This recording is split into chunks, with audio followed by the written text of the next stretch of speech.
open my file. Just wait. Get my file open at 243.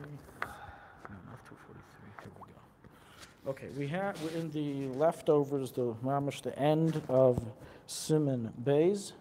Okay, we discussed last week in great length regarding the yarmulke, the three different reasons why we wear it. That today, according to many Poskim, including the Alte Rebbe, it's an actual obligation, and the different effects that it has in bringing you to Shemayim. If the hand works, we said that the hand works in place of the yarmulke because one of the reasons is for tznius, and therefore it covers the tznius, it covers that uncovered area. So if you go like this, it covers it, but if you want to say a bracha, then you need an actual covering or someone else's hand, but not your own hand.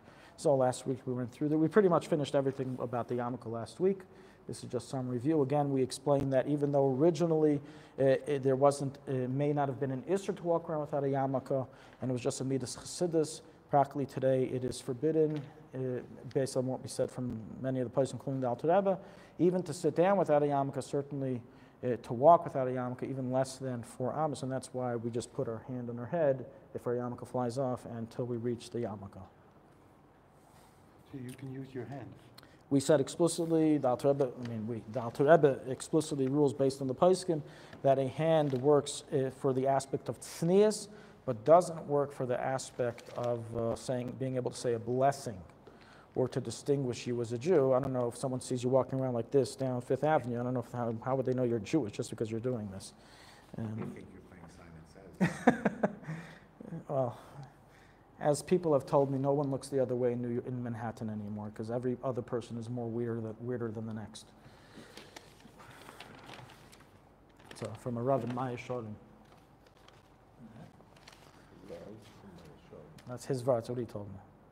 Every other person is more weird than the next in Manhattan. Okay, I guess he never met the bankers, in any event. We're up to a discussion. What we're going to do today is the few last topics in chapter 2, which is basically discussing wearing a hat and jacket, okay, which is not discussed in the actual Shulchan Aruch or the Achronim, including the Alte Rebbe, but is discussed in different svarim and relates to our discussion here of the yarmulke. We will also discuss regarding not to put on 2 pairs of clothing at the same time. Somehow this got omitted from our previous discussions of getting dressed, so we're going to do that today. And also how to walk like a Jew. That's the end of chapter 2. Okay, I'm not sure what to club. Well, we get to it. We're going to get to it. We're going to get to it. I'm just giving you over the menu so you can start getting the mind ready for the different, it's like when you go to a restaurant, they tell you can have this, and you want to get your stomach ready. Okay, so that's on our menu today. So let's begin. So, we had a hard enough time proving the yarmulke, right? It wasn't very simple. We had to bring stories, and we had to then go ahead and explain the story with Yashka and Meseches Mikala and all these different things. And we said it's only Midas Chassidus, and then it became the Minadin. It wasn't so simple basing the actual obligatory status of a yarmulke. And now, what are we going to do about wearing a hat? Does that have any source, wearing a hat? So one thing is for certain. It is customary, okay, amongst pious Jews to walk around with 2 head coverings, usually a hat and a yarmulke under the hat, or a hat over the yarmulke, whichever way you want to look at it. And the Brisker dynasty would probably give you 15 nafkaminas of the 2 different ways to view it. The yarmulke is the yarmulke under the hat, or the hat over the yarmulke. In any event, that's lamda. So, does this have any source? It is customary. That's a fact, and it's been customary for many, many generations. I can't say how much, but we do have paintings of Gedei Yisrael from the 1600s and 1700s, and they are all wearing, something on top of their heads. A lot of them are wearing something, not just a yarmulke, but something on top of the yarmulke. So the concept of having a top hat or something of the like, or a shtreimel, is something that's been done for many generations.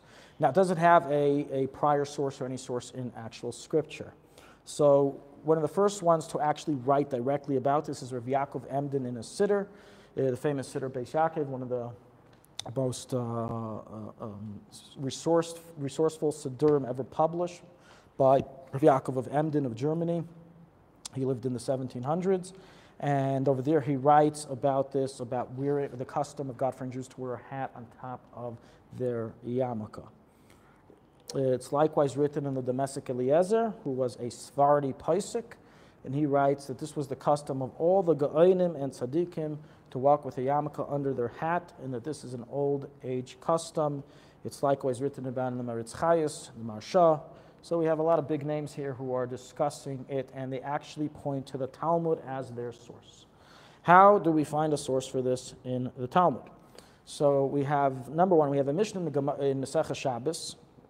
It's in Perek Tes Zayin in Masechah Shabbos, Mishnah Daled, in which the Mishnah states that if there is, God forbid, a fire in one's home, then they are allowed to save 18 articles of clothing, not more. Basically, I don't want to get sidetracked, but this is when we get to Siman Shin Lamed Daled, we'll discuss this in length. We have a long time until then. Until then, nobody can have fires, okay, and also afterwards, so this won't be relevant. But what it does say is the following, that in the event that there's a fire and it's not sekanas nefasha, so you don't exactly have to run away the second, you have time, then you can only grab 18 things, 18 articles of clothing. The reason why they limited what you can take out, even if there's an Erev, nothing to do with Erev, no Erev. Okay, this is even if there's an Erev, it's a problem, because they were on Shabbos, they were, of course, only on, this is referring to Shabbos. If it's during the week, take out whatever you want. But on Shabbos, they limited what you can take out of the home, because if they had allowed people to just do whatever they want, take out whatever they want, they would get so panicky that they would put out the fire. So instead, they said, this is the list, you can only take out these things, and that's it, and then you can't do anything about it. So one of the things on the list, there's 18 articles of clothing. Now, 2 of the articles of clothing that are listed includes one's hat and the head covering under it. That's the lashon. So you see that there were 2 hats listed in the 18 articles that most people had. It's listing what general people can't save. Now, if only 1 in 1,000 were a yarmulke and a hat on top, then why did it have to mention? So here we see that no, this was common garb in that time, in the Mishnaic time, to wear a hat and a yarmulke under it. Likewise, we find in the Gemara in Chulin 138a, which states that the Kohen Gadol wore a wool yarmulke under his turban. Now, I know I said last week that the Kohen is not allowed to have any chatzitzos, and he can't even wear tzitzis, and certainly not a yarmulke, and this contradicts what I said. What I said was talking about a Kohen hedyot, a regular Kohen. But a Kohen Gadol would wear a yarmulke, and on top of that, he would wear the turban. That is another source where we have the 2 hat figures.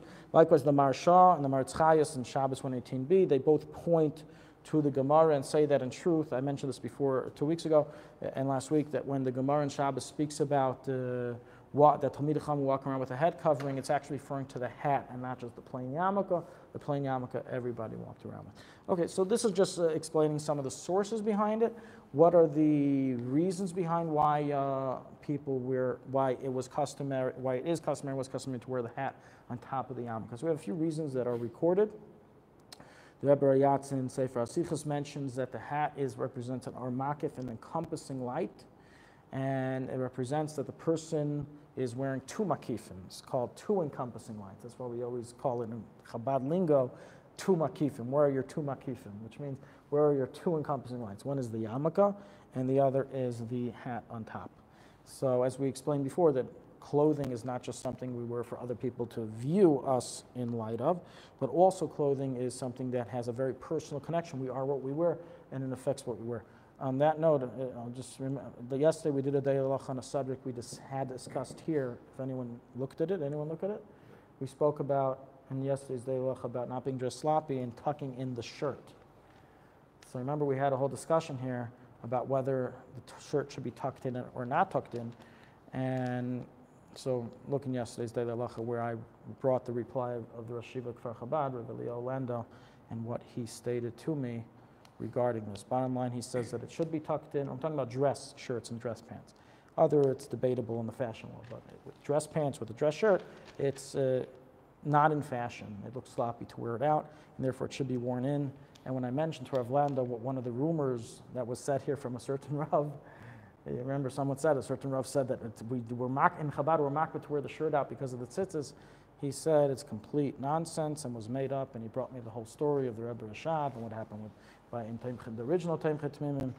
He said, that's what he said to me. He said, Adam zeh bada zeh melibe. Anyways, so bottom line is that a person, besides for the outer appearance, which is part of getting dressed, to look decently in the eyes of others, and a person shouldn't put down what he stands for, At the same time, it also has a personal effect, as we were saying before, the Armakif, and that is affected by having two hats.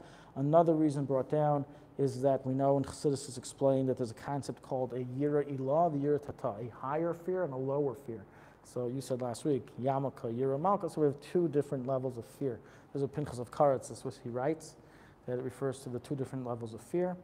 And there's other traditions brought down, but this is basically where it goes. I do want to mention that this is only regarding wearing a hat, like when walking in the street or whatever it is. But wearing a hat during davening, that is recorded in the Shulchan Aruch. The Mishnah brings it in chapter 91 that if that is the mode of dress of your area, then you have to appear like before a king when you daven, so you would have to wear a hat. So even though Shachars, men who are married, or Sfardim after Bar Mitzvah who wear a talis, so of course they don't wear a hat. Actually, no, they do wear a hat because they wear it on the shoulders. Those who put the talis over the head, which you're supposed to, anyone who wears a talis gadol, then we obviously don't wear a hat on top. That's just silly. But if you're davening mincha or ma'ariv or then in areas where that is the accepted mode of dress, then you should wear. Now, I am not saying that there is an isser to daven without a hat, because in today's society there are many God-fearing Jews who don't wear hats. You have many in the you have many in the Orthodox world that do not wear hats for davening. So it's difficult for me to say that would be an actual isser, but definitely it's something, as I said before, according to some opinions, this is an obligation because of the fact that that is considered the honorable form of dress. But definitely things have changed. In Germany, for example, as we know, you had to wear a hat in like a top hat, for it was part of the way of dress. But here in Israel, even if you go without socks, it's acceptable. And what about wearing a hat underneath the talis, a baseball hat, for example? That's like a yarmulke. That's like wearing a yarmulke. Okay, it's just... There's no isser, but I wouldn't say there's an isser. I was like having a yarmulke, a talis on top of a yarmulke. Another time that wearing a hat is mentioned is in chapter 183 regarding Birchas Hamazon, that it says that one is to bench, God-fearing Jews would bench with their hat on when they're basically in the garb that they would appear, respectful in. Not just a double head covering, a hat. Correct. Specifically a hat, yes. Wow. Specifically a hat during Birchas Hamazon. Not al Michya, not anything else. That's already Chassidish Hergish. But in terms of the halacha, it says God-fearing Jews would wear it for Birchas Hamazon. It's likewise recorded in the Sdei Chemed, Sfari Paisik, and the Samos Chayim, Litvish Paisik.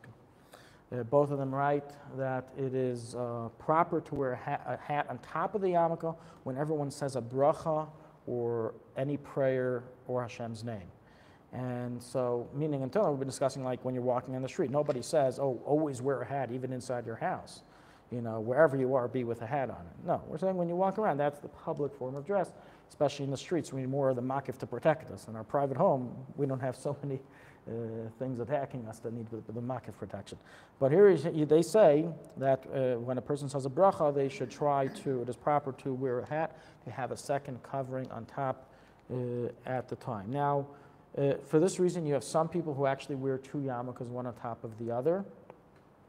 And you have others who just place their hand on top of the yarmulke when they want to say a bracha. I do that as well. That's what I've seen done. I don't have a source, as I wrote over here, I don't have a source for this. Other than what I have seen, I don't have a source for this. But at the same time, we already said before that the hand does work for the tznius purpose, right? We said it's not like considered completely worthless. We said before that only if you want to say a bracha, it's not good. So maybe when you already have one head covering, another one works. Or maybe it's just done, when you don't have a hat near you, you don't have anything near you, so it's better than nothing. No, all these things are not minadin. Nobody says that there's an obligation to daven or to wear a hat while you're saying a bracha or saying a prayer. It's just that this is a proper thing to do, and many chassidim are particular in this. During Torah learning, so it is brought down in the Shulchan Torah of Kumrana, Chassidish Paisik, that some were accustomed, this is more in the Chassidish Welt, outside of Lubavitch, to wear a hat during learning. So even during learning Seder, they learn with a hat on. It's just, different customs, different communities. Yeah, but again, it's part of that protection. They want to get that protection in for the learning. Is a two-part yarmulke considered two coverings? Right? Yeah, I just showed you. The liner. So I don't know why they do this, but I think they do it because of the sweat. Maybe I'm wrong. Am I right? No, I don't know. Sounds good. Any yarmulke manufacturers here who can reveal to us the secrets of the trade? Why do they make it into two? If they do it in order to get the advantage of the two coverings, then I don't know how successful they're being because, right, that one also has it. I don't know how successful they're being because once you sew it together, it becomes one. So it's one article.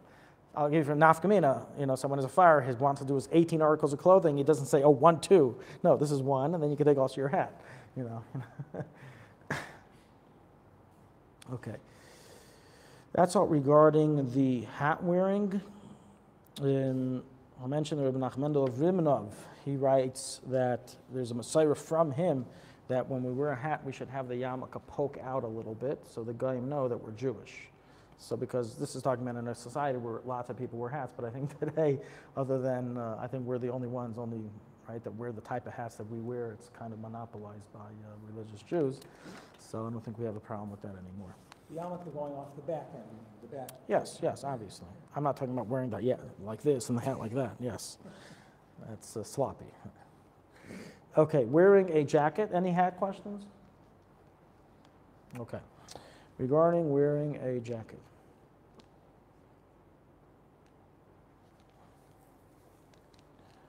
So this also is customary amongst God-fearing Jews to wear a jacket or a frock coat over their clothing. And when we're outside in public, even during the summer, this we know. Where does this come from, this Hasidic way? Or I don't want to say Hasidic, but more it's Sephardim, Ashkenazim, Litvish. Everyone has a different style, but everyone's usually wearing in Haredi Jewry some kind of coat, even in the summer. So this is actually recorded in the Chassam Sefer, in the Sefer Teres Moshe. And likewise, the Ben Ish Chai Torah, the Shema records this. And they write that it's customary to do so. And one of the reasons that the Chassam Sefer mentions, it's interesting because it's Kabbalah, he says is that it represents the Or Makif over the Or Pnimi, the encompassing light over the inner light, which is the shirt. So he says that that's why we wear it. It's again for protection. That's not said about the two yarmulkes. Yeah, the two yarmulkes are two makifim. No, the yarmulke and the hat is two makifim. This is the encompassing light over the inner light. That's what the Chassam Sefer writes. What represents the inner light in the case of the shirt? The shirt. Okay. Again, these are all just explaining the background reasons of the customs of Jewry, of why many do this today. We don't chas v'shalom put down anyone who doesn't. We're just explaining why it's done. It has a source in Torah, and it does have an effect on a person. Okay, we're going to now move on to the subject I said we somehow slipped by us, and that is putting on more than one pair of clothing at the same simultaneously. So, for example, where was it? It was, I'm going to find it again. There it is. Okay. So, for example, you have a shirt that is stuck inside of a jacket. Can you put them on together? You have two. You're very cold. You wear two socks. Can you take them off together? Can you put them on together? Okay, I take the socks off at the same time. That's the question. Can you remove or put on two pieces of clothing together simultaneously? Meaning one is within the other. A shirt within a coat, undergarment and pants. I don't know. Anyone else can think of some ideas? We have some other questions here that are discussed.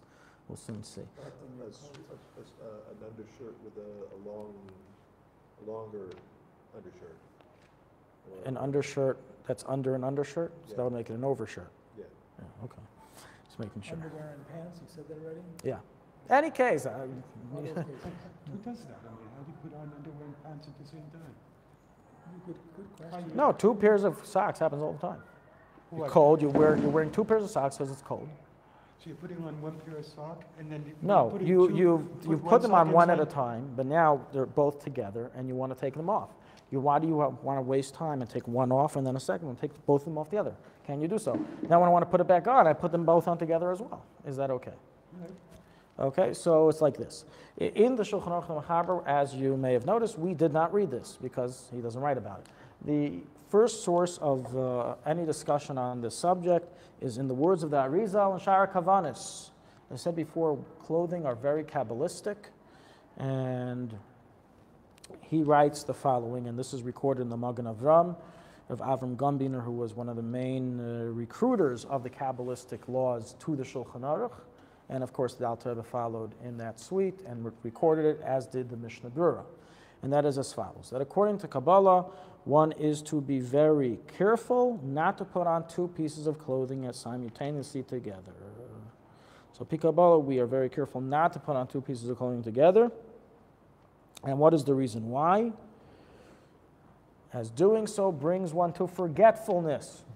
It causes shechecha, forgetfulness. That's the reason. There are a number of things that cause forgetfulness, written in, I'm saying like spiritual.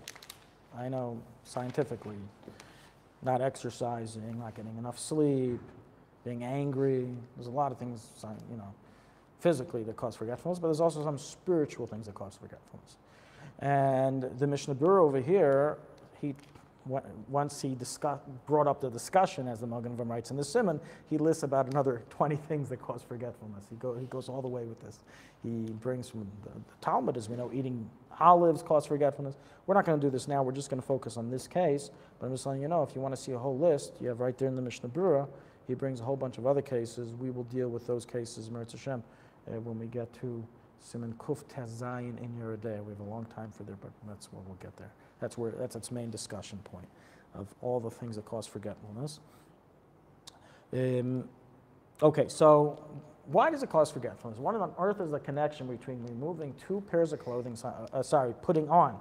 We didn't say remove, let's be very careful. We said putting on two pieces of clothing together and forgetting things. So what the Arizal explains is like this. The Arizal there explains in Shara Kavanis the following. Again, going back to the Or Makif, he says that each pair of clothing is an encompassing divine light that's meant to protect you. Now, it's explained in Kabbalah that all shechecha, all forgetfulness comes from klipa, comes from evil. Ideally, we should never forget anything. We should always remember things. The whole idea of forgetting something, okay, comes from klipa. It's klipa, it's evil. Now, I do agree that there's some things that it's better off we forget, like when someone would send something bad to you, it's better you forget that and you can move on. And some people, unfortunately, they can't forget and they can move on. They can still 20 years later still be offended. So that's something we want to have shechecha for, obviously. But in general, let's say forgetting Torah or forgetting important things, that all comes from klipa. The klipa is like a shell that hovers over the information. It clogs information. So the clothing, the Or Makif, gets rid of those klipas that makes you forget. Says the Arizal. The Makif only works if you give room for the clothing to express themselves, to air out, which means that you put one on, it has its Makif, then you put another on, and then it has its Makif, and you have a whole bunch of Makifim. When you put on two pairs of clothing together, then there's no air space between the two clothing to allow its Makif to take effect. What's makif in English? Encompassing divine light.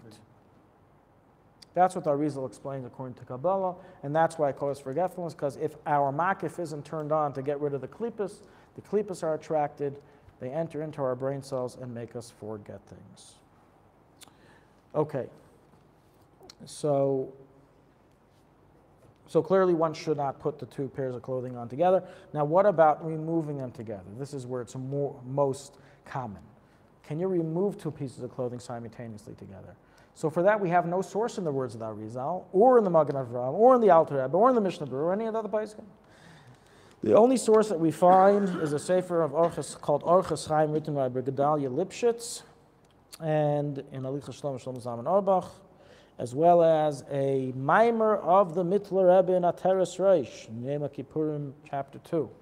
There they write that not only are we careful not only are we careful regarding putting on, but also regarding taking off.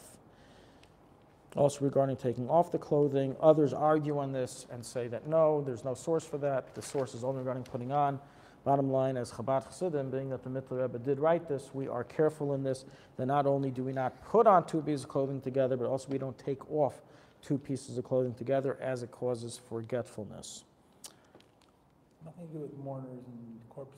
Correct. That is a grave misconception, no pun intended in the word grave, but unfortunately, for whatever reason, people love picking the sources for different Jewish customs on the dead, because they can't talk back and they can never tell us anything otherwise. But the truth is, they are not the whirlpool of sources when we can't find a source for something.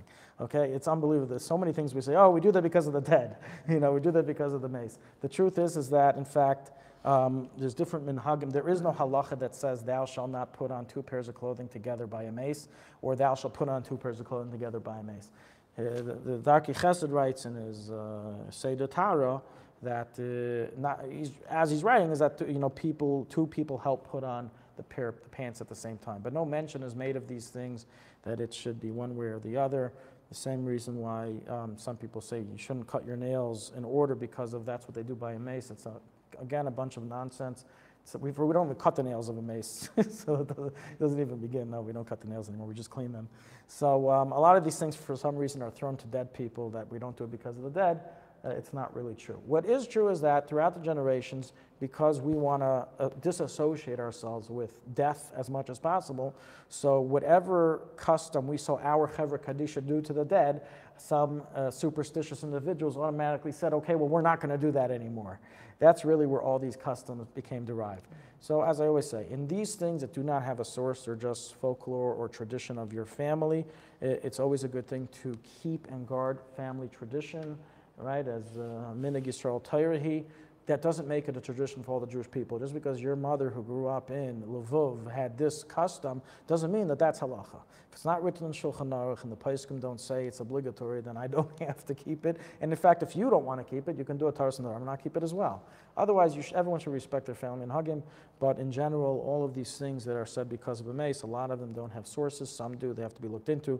But usually it's not because that's what's done by the dead, but it's because of other reasons. Like here, it's because of the Ormakif and forgetting things. As long as we're on the topic of the pouring of the water with backhand. Also, no source that I know of. So it's okay. Aside from the fact that it doesn't say to do that by the mace. Doesn't say. It says something similar. It says something similar about pouring, the only thing I've found regarding a mace is that some, again, not halacha, just a minhag of some communities, have the custom to use the back of their hand to move the earth onto the kever. But not anything about pouring No, I water. haven't seen anything on that, no. The back of the shovel too. Correct. That's not a halacha. That is a minhag of some communities. Minhag of some. This water has no basis then, this whole thing about pouring in a water. I don't know of any basis You know for what it. I'm talking about. Of course I know what you're talking about. I'm Jewish also. I grew up with these things, yeah, but I have no clue where that comes from. I haven't seen anything. I'm not saying you should, again, let's not take out of context what I said. What I said is that we should respect family traditions. We shouldn't be mazals of them. We should at the same time require sources for things if we want other people to keep them, if we want to preach them, if we want to teach them to others. And even if we want to stop keeping it, then we have to look up, is this something that has a real source, or is it just some sourceless minhag, which I can do a taras nadarm to break if I wish to.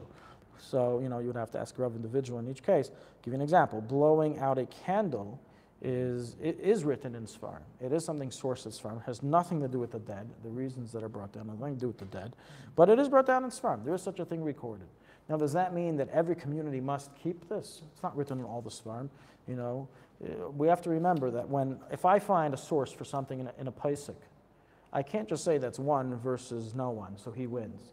I look, another 100 Poskim wrote about this subject, and no one mentioned what he said. So that's not one versus no one, it's 100 versus one, because the fact that they omitted what he wrote is a sign that they didn't hold of it, or it wasn't a tradition, it wasn't a custom. So my point is that it needs a source, and even if it has a source, we have to look at it individually, on an individual basis, to decide, is this something that belongs to the cloud, to the public, that everyone should follow, or is it something that is more individual basis, your minhag, et cetera, et cetera. One more, because we're just not gonna come on this topic. Walking over somebody, I remember the first time in Chabad house, I walked over somebody. my Once wife again, said, that has absolutely "Step no back." source. That has absolutely no source in Judaism that I'm aware of, as well as there's a tshuva of the Ber Moshe who writes about this. He likewise states that there is no source in Judaism for this. A number of Yidden, a lot of time, you have to understand, there were a lot of superstition beliefs in Europe amongst Christians, amongst pagans, and they believed in a lot of crazy things. And these beliefs a lot of times penetrated into Jewish society, and they adapted these beliefs as well. Now, the Chachamim weren't always so keen in banishing them. And the reason is because they like the idea, Bach writes this, they like the idea that people have some fear of beyond the physical, that they believe in spirituality of some sort. And you see this, that, like the guy in Tveria, the guy is putting buses on Shabbos, transgressing Shabbos in public in a most brazen way, but he does this, the Moroccan custom of superstition to spread salt in his offices before he moved in. What? He stopped. Oh, okay, fine. But the point is that he was, he's willing to do buses. You know why? It was a failure after a week. No one went on? Nobody went. Oh. The point I wanted to bring is that Hashem should help him do tshuva. The point I wanted to bring is not to speak about him specifically, but that we see that these things, even someone who's willing to go against Shabbos, is someone that he would still keep the superstitious beliefs that he received from his mother and his grandmother in Morocco.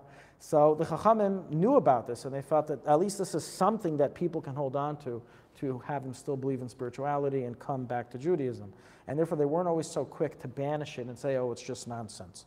At the same time, do I have to be makban? I don't have to be makban in it. What the Ber Moshe writes is that he was Hungarian, and in Hungary they had a lot of these superstitions. There's a ton of superstitions that they believed in. And he writes what I said, if that's your family minhag, then we don't want to desecrate the customs of our mothers. But just because my mother had a custom doesn't mean she's your mother, and you have to keep my mother's custom.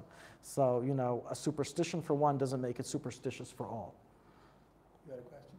Well, yeah, it's if someone has tsaris, you can't walk over them or something. They can't. Someone has what? And tsaris. Oh, tsaris. Yeah. The Gout? no, the Eczema? The skin no, disease? yeah, Oh, there's tsaras, leprosy. Tsaras, Yes. leprosy. There's something in terms of you can't walk over. That person can't walk over you. You can't. There is a concept of tumah that you can't touch, Yes, and tumah. oil, yeah. But that's the biblical leprosy, which is not the leprosy of today. That's something else. That's tumah and tara. Here he's talking about just a regular individual. The way I heard it in the Messiah written over there in Ber Moshe is that not to walk over a child, otherwise they won't grow. You'll stunt their growth. You ever heard of that? that's what people say. Goyim believe in this also. It's not just Jews. You can look up, and I have a book that will eventually come out on Jewish superstition. That's its title, Jewish Superstitious Beliefs, and it goes through a list of many, many different things. And in my research, I found that a lot of these things Goyim believe as well. It's nothing to do with Jews. It's not Jewish source. In any event, so this is one of them. Not to step over a child, or you're going to stunt his growth. So the Ber Moshe writes, he says, because of this Messiah, not to start up with the mothers, with the mamas, with the savtas, the grandmothers. Therefore, if that's your family tradition, so respect it. What's the big deal? Respect the minhag. But is this a real minhag? Is this something really rooted in halacha and chachamim and Torah? Absolutely not. Taking the first challah is passed to you on Shabbos? Yeah, we can be here all night. Isn't that old We to can be something? here all What night. is the reason? No, that doesn't have a source. What? Doesn't have a source? What do you say it again? When you're making hamotz and you're Yeah. bringing out challah at your Shabbos table, the person who receives the first is supposed to take the first one that they're given. Oh, I thought you were talking about something else. Okay. No, that point, no, that we don't hand someone a challah into their hand is brought on Shulchan Aruch. It has nothing to do with death, though? Is that something? It does have to do. We don't hand, only by an avil we hand it into their hand. That's written in Shulchan Aruch. We're going to get to that when we reach in chapter 160, 167, and 168. By an avil, yes, we put it into their hand, except on Shabbos, because we don't show velos on Shabbos. But everyone else, we put it in front of the plate. That's not superstition. That's halacha. But they're supposed to take what about the issue about taking the ones that's handed them and not passing it on? No, you can pass it on. The idea is just that you don't put it into their hand. And that They is don't have to true. take it. Yes, that That is is true. a true related to the I just death. said it's halacha, yeah. Mamash Yeah, related to the but Mamash Rabbi. it's an avil, yeah. By an avil, we don't, we give it to them directly into their hand. We don't. So it depends. Some things, I'm not saying everything, that we view as superstitious as unsourced. You have many things that are superstitious that are sourced in the Gemara. And that's specifically bread? Yes, bread. So people at the Shabbos table don't have to take the first piece that they're given. No. What do you mean take the first piece that they're given? You put it in front of their plate and they take it. Right, but instead, sometimes we want to be polite and want to give that piece to the next person down the line, like you do. Oh, that's what you meant? Like you should pass it down rather than take it yourself? No, that has no source. Take it yourself. Just the opposite. You should take it yourself. You shouldn't pass on a mitzvah. Oh, that's why. That's what you got. You should take it yourself because you're making a hefsek, you're passing on a mitzvah. So I mixed up You the got two it things. first. Okay. I mixed The up wine two or the things. bread? So The bread. Why do you put it in front of the person should take it before they pass Yeah, it? yeah, sure. Okay, that's why I got confused over the years. Okay. Based on everything we explained, what? Version. The wine also? Same idea. You shouldn't pass over a mitzvah. We have a whole bunch of halachas in Shulchan Aruch. In mavirin ala mitzvahs. Whole discussion we're going to get to in the beginning of chapter 8 in Shulchan Aruch. If a person, being in chapter 25 in Shulchan Aruch, if a person grabbed his tefillin before his talis, does he have to put on his tefillin first? Because you're not allowed to pass over a mitzvah. And then the same thing with, if you put on the wrong one first. put on the- That's a little different. But yes, there's a lot of discussion regarding the isser of passing over a mitzvah. Certainly, if you got the challah, you got the wine, you should drink it first. Unless your father's sitting next to you, then you have kibbut avayim. That's a deraisa. That's something else. Okay. Based on everything we explained, so if one's hat fell off and inside the hat is their yarmulke, they should not put it on simultaneously. First, take the yarmulke out, put it on, and then put the hat on. So too, anyone who, right, you shouldn't put on two at a time. The two makifim. It doesn't work both ways. If you hold it's two makifim, that's why you wear a hat and a yarmulke, then you can't put them both on at the same time. Otherwise, it causes forgetfulness, and then you may forget to wear your hat. So too, those people who are very machmer to wear more than one pair of tzitzis, they're not enough to have one reminder of the Taryag mitzvahs. They want 2 or 3 or 10. They have to be careful to do one at a time, so that before they make the decision to become a Pinchas Sheinberg and wear many, many pairs of tzitzis, they have to make sure that their schedules allows it, because it takes a few seconds for every pair that they put on and every pair that they take off, and that's every single day.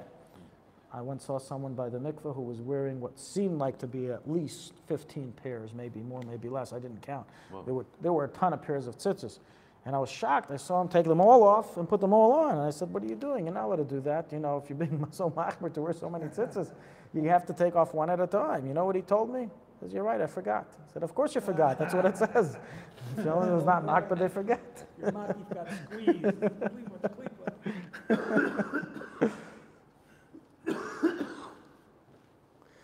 The same thing with probably regarding 2 socks. Another thing discussed in the Poskim is regarding, it's even discussed regarding having a plastic rain cover over your hat. If you can put those 2 on together, that's already not so simple, because the plastic rain cover is not real. It's not really a clothing, it's a protector. So you can be more lenient with that. Regarding having shoes in rain boots, right, like, rubbers. So good rubbers, wide, allow your shoes to fit in perfectly, and you can just slide into both. That's a machlekes amongst Poskim, whether we view shoes as clothing, as makifim or not. Some say it's okay, some say no. Alte Rebbe weighs in? No, the Alte Rebbe, I said before, the Shulchan Aruch doesn't discuss any of this of taking off together. Oh, putting on together regarding shoes, no. The Alte Rebbe doesn't discuss that regarding shoes, no. And likewise, the Poskim write that this issue of taking off or putting on 2 at the same time is only when you take it off completely or put it on completely. But let's say if it's already still partially on him, so there's no problem, lifting up a little bit 2 pairs and then putting it down. That's not an issue. It's only if you're completely taking it off and putting it on. Okay, our next discussion is a random halacha that is recorded in the Magen Avram and Mishnah Berurah. Didn't make it to the Alte Rebbe. I have no idea why. Not all the things that the Alte Rebbe did not record is because he didn't hold that way. While it does make sense, and some Rabbanim do have a tendency of learning that whenever the Alte Rebbe omitted a ruling of the previous Poskim, it's because he's saying he doesn't hold of it. Practically, the Rebbe wasn't so fond of this way of learning, and he didn't like that people would. No, you need more evidence. Don't make the halachic decision just because of an omission in the Alte Rebbe Shulchan Aruch. Build the evidence that it be a little more, have a little greater weight to it than just that. So the fact that the Alter doesn't bring this doesn't mean we shouldn't abide by it necessarily. So what is this halacha? The halacha is that it's written in the Gemara in Maseches Brachos 51a that one should be very careful not to have a person hand him his clothing in the morning prior to prayer. So, can you pass me my jacket? Can you pass me my shirt? Can you pass me my pants? Should not be done, says the Gemara in Brachos. Get your clothing yourself. Don't have someone hand you your clothing. Now, what's the reason why? This one has nothing to do with forgetfulness. This one, the Gemara says, is strange. It says like this. There are demons, mazikin, damaging spirits, who can attach to the clothing if it goes through a messenger before you wear them. Don't ask me to explain that. I have no clue what that means. I really don't, but that's what the Gemara says.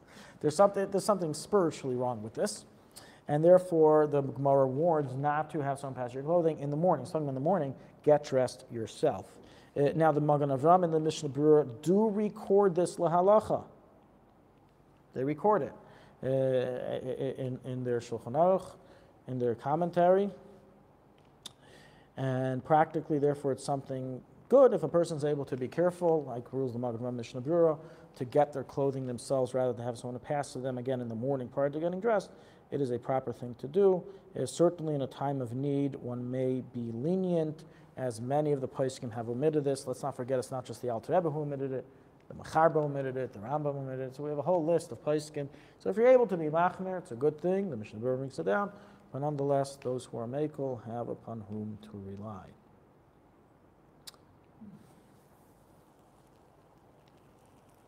The order of bathing and washing hands.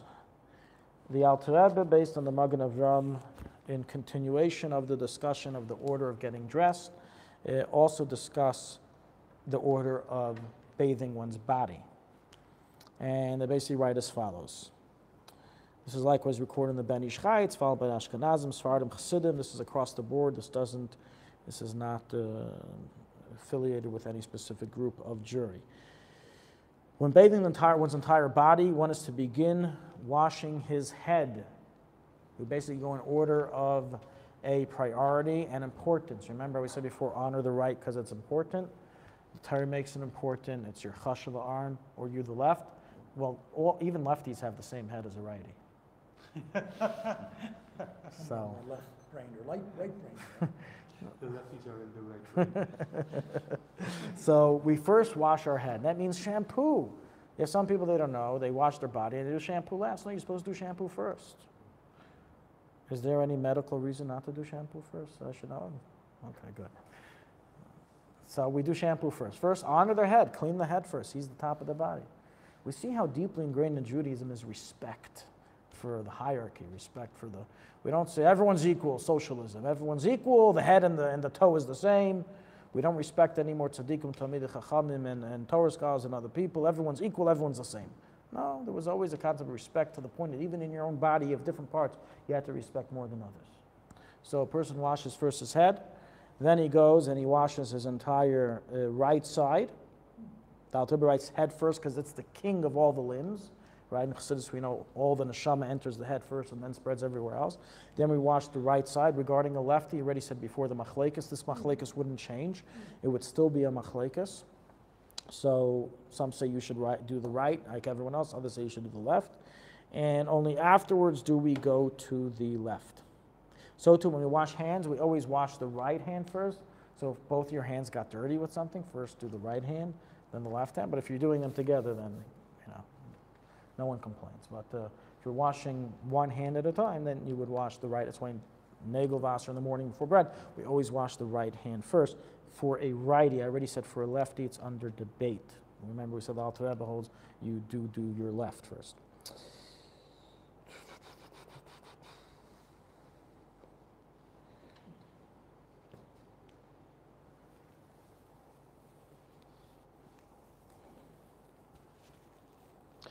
The Magen Avram records, okay, two more points I want to mention. The Aruch Shulchan, after recording this, writes that he adds that before you move on to the right and left, you should do the chest, the heart. It says the head, the heart, right? But this is not recorded in the other Poskim.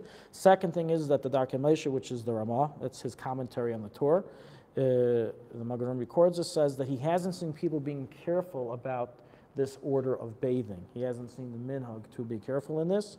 And some Poskim suggest that the reason for this is because it wasn't common for people to bathe every single day, and therefore it wasn't considered a matter of respect. That's what some suggest. But today that it is, therefore everybody should be careful in this. Yeah, your question. Okay, so, I think you already answered the question. I do the top part of my body, and then I go down to the bottom part of the body, so that's Right. what he was just saying. Well, yeah, I mean, I think we all agree that the right side is, the right side, the left side, and then the Yeah, bottom but I part. end up doing, The chest, right? So that's the Aruch HaShulchan. The Aruch HaShulchan says to do yes. Also regarding smearing, they'll say suntan lotion. You're at the beach. You don't want to get those UV rays on you. You're putting on suntan lotion. No one thinks about this. First, do the right, then do the left. That's what Alte Rebbe brings. Even by smearing creams and oils and soaps, we first do the right and then the left. Our bath is over, and now we are ready to walk outside. Okay? And this is our last halacha for the chapter. How to walk like a Jew. Yes, even in how we walk, there is instructions and directions. So, we have in the Gemara, it's brought down, it's recorded in the Shulchan of the Mechaber, we read this a few times, that it is forbidden for a person to walk with an upright head, back, with an arrogant stature. It is forbidden to walk in an arrogant stature, and rather a person must bend his head slightly downwards, so he shouldn't be with an outstretched neck. The reason for this is because, number one, it looks arrogant, it looks haughty, and number two, the Gemara says, and this was recorded in the Poskim, the Mechaber and the Shulchan Aruch, mainly the Alte Rebbe, the Shulchan Aruch, the Mechaber only hints to it, is that just like we have atmospheric pressure on the head, we also have the Shechina on our heads. The Shechina resides in us, and when we walk in a upright, arrogant manner, the Shechina says, goodbye, I'm not here. The Shechina does not dwell with an arrogant person, the Gemara in Saita says. So when a person walks in an arrogant fashion, it pushes away the Shechina, repels the Shechina away from him. The Alte Rebbe writes that this Isser of walking with an outstretched neck in an arrogant fashion is even if one walks for less than 4 cubits. Other Poskim write that less than 4 cubits is okay. It's only Dalet Amos that the Isser is. The Alte Rebbe writes, as rules many other Poskim, and that's the halacha, that even less than 4 cubits is Asr. A person can't walk at all with an outstretched head, neck.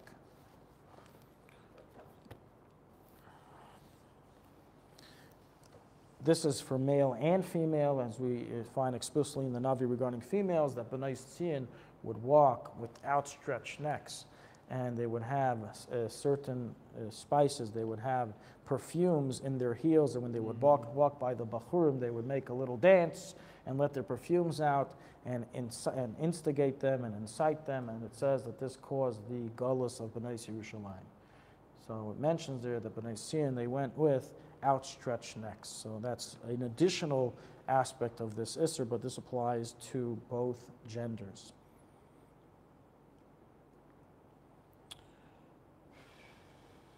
So how bent is bent, or how straight is arrogant? What is the definition? How should one walk? So the Alte Rebbe here gives us a direct definition, and he writes in the Madur Basa as follows.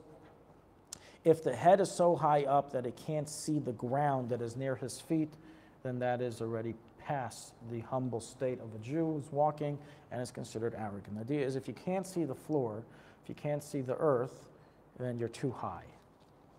A person should always think low, think into the, of the lower state.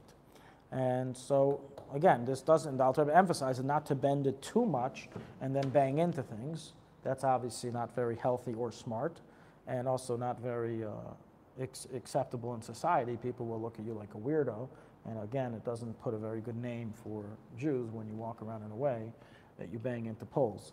So it has to be balanced in a way that it looks downwards, don't look all around, but at the same time, not too down that you can't see people and things in front of you. Following this mode of walk also protects a Jew from seeing improper images, from Shmiras Einayim.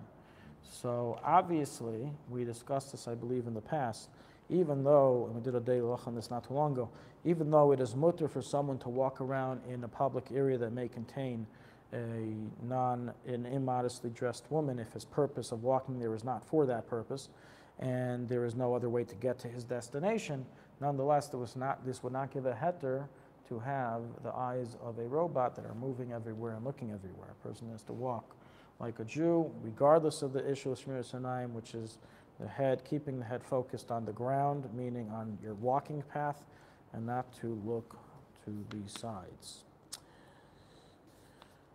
The Rambam in Hilchos Deis mentions also that a person should not walk in a very slow manner, not to walk slowly. First of all, it gets people really upset when you cause human traffic on the sidewalk. Okay, none of us own the sidewalk. It's a public area, and I do think in certain areas they need to have a speed limit, like going too slow, unless you're old. That's another issue. But if you're not old, you don't own the sidewalk. Move to the side or keep to the pace that everyone's walking. The Rambam writes against people walking very, very slowly. He says it's very haughty, it's arrogant to do so. And on the other hand, a person should not run in public as he looks eccentric and weird and odd. Like, why is he running in public? Now, if you're going jogging, it's something else. Everyone can tell someone who's jogging pretty much. So everyone understands he's doing it for exercise. But to run, is, again, it could be viewed a little eccentric, and therefore the Rambam says should be avoided in public, unless it's Erev Shabbos and you're running to make it for Shabbos. Not only are you allowed to run, but it says as an Ashkenazi, you're patur if you bump into someone, as they should have known better than be in the way of someone running to make it home for Shabbos. If you're Sephardi, you're not so lucky, you have to pay. So if you're an Ashkenazi, you're patur from damages if you were running Erev Shabbos to make it somewhere. But let's talk about not Erev Shabbos. Let's say I'm running down Rehov Yerushalayim on a Wednesday morning, and I bumped into a guy that was carrying his just purchased Danish and coffee, and I spilled it all over him and knocked over his Danish, and he's really upset. And I'm like, I'm a Torah Jew, am I liable to pay you? The answer is, if you're running in public and you bang into someone, you are liable, because this heter is only Erev Shabbos that we say people should know better. But why should someone know better in the middle of the week not to walk on the sidewalk just because you want to go for a run?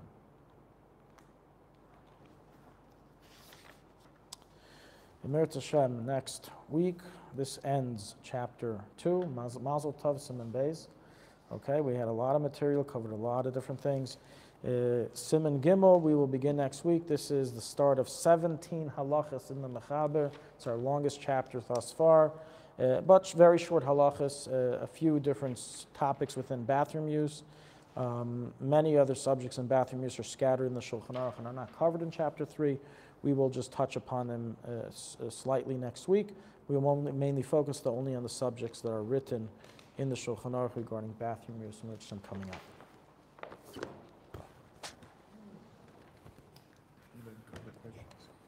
Yes.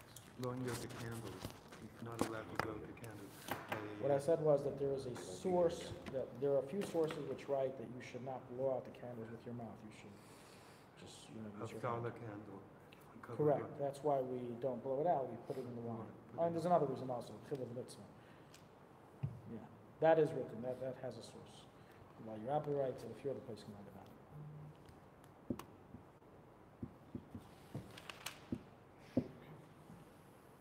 When do you leave? When do you leave? Monday. Here next Tuesday. Where are you going?